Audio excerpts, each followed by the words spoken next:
Shlomo Miller from Canada, one of the Paiskei Hadar, was here in group. He said, when I grew up, probably 50, 60 years ago, I don't know how old he is exactly, he said, half my family wasn't from. Nobody threw them out. We were happy in those days if they left us alone. Half the family, who was Sheitels? But if you don't wear Sheitel, you can't come to the Aguda convention? Was that the rule? Reb Moshe was there, Reb Yaakov was there, Reb Aaron was there. Everybody was there. Only Sheitels? Who had a Sheitel in the 50s? And it's very rare. And short sleeves, he said half his family drove on Shabbos for Rosh Hashanah. We never thought that, don't go speak to Aunt Helen and Uncle whatever, because they're going to... There was none of this, that my kids can't see Chil Shabbos because it's bad chinuch. We, Baruch Hashem, were so matzliach that we built these mamish, like beautiful, it's great, mamish, insulated communities, that now we think that if a kid is going to see something wrong, they're all going to go off the derech. We have like no faith in our kids. We don't realize we built this system by running after what's right within the communities that we're not. How many of you, raise your hand if you have aunts or uncles or cousins that are not from? Okay. And not everybody was from after the Holocaust. There was a Holocaust. And we did this beautiful community was built through that, not by kanoish, not by saying, cover his eyes, you shouldn't see that they drive on Shabbos. No, we appreciate Shabbos, we love Shabbos. Other people are not zeicha to that. And you know how crazy this is? There's a family here. The sister is married and has children, and there's only one other sister, and that other sister is living with Goyim in a different state. Why? Because nobody's being makar of her. And she'll go visit her sister and they have a great time. And then she'll go back home. So I suggested, why don't you invite her to come over for Shabbos? Invite her to come over for Yontif. She's living with Goyim. She said, I don't want my daughters, my 8, 10-year-old, to see their aunt, that there's options. I said, but when she's in front of them, she's very respectful. She's basically tznius, and she's not going to be Machal Shabbos in front of them, besides the fact that I raised my kids surrounded by Machal Shabbos, and it doesn't make you want to go off the derech. But even you're worried. She's very respectful. She wears red nail polish. If my kids are going to see red nail polish, they're all going to want red nail polish. Sugar, crazy, sick people. Sick people. First of all, okay, I'd rather they have red nail polish and they save this girl and all of her diaries.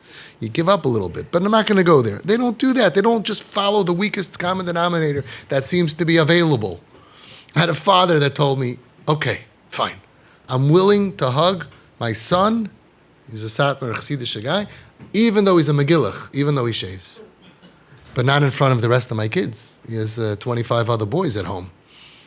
I said, why not? What do you mean not in front? He goes, because if they're going to see, it's a true story. All my stories are true.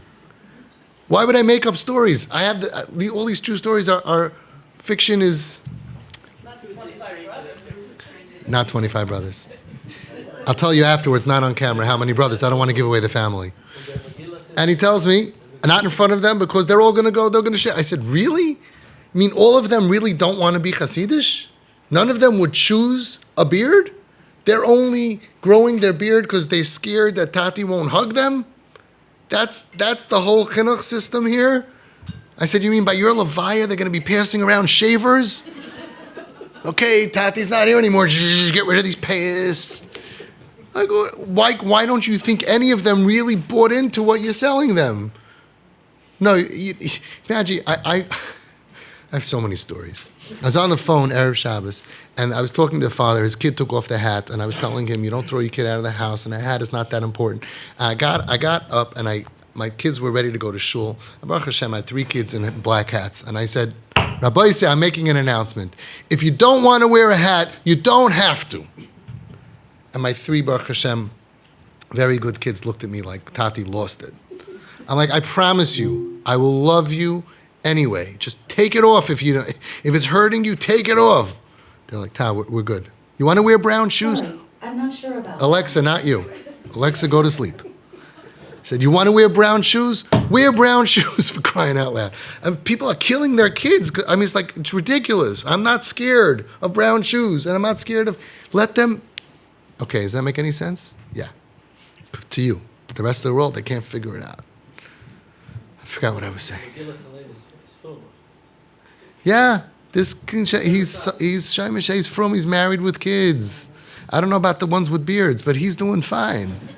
He's doing fine. You can't be scared that people should see, I don't want them to know that there's an option. I also don't. So if you don't want them to see there's an option, you have one choice. Build the Beis HaMikdash. Until then, the strong have to care for the weak. We have to save people. You can't just be selfish. I'll tell you a story. It's a true story. All my stories are true. I had a great-grandfather, and there was his name was Menachem Mendel. He was known as the Mendel Lamed Vavnik. And there was a magefa that broke out in his place, and nobody wanted to bury the bodies. They didn't want to catch the disease. So the bodies were piling up. And he took it. He said he'll do it. And he risked his life to bury Kavod HaMeis, to bury the bodies.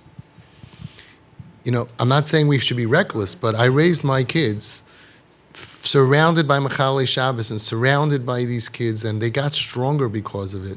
Because kids are not going to go off the derech because you allow them to, or they see it's an option. I once was nervous. I said, they hear so many words. First of all, I'm not scared. They heard words. We don't say those words. People say them. We don't say them. Just like Goyim say them, we don't say them. It's a bathroom word.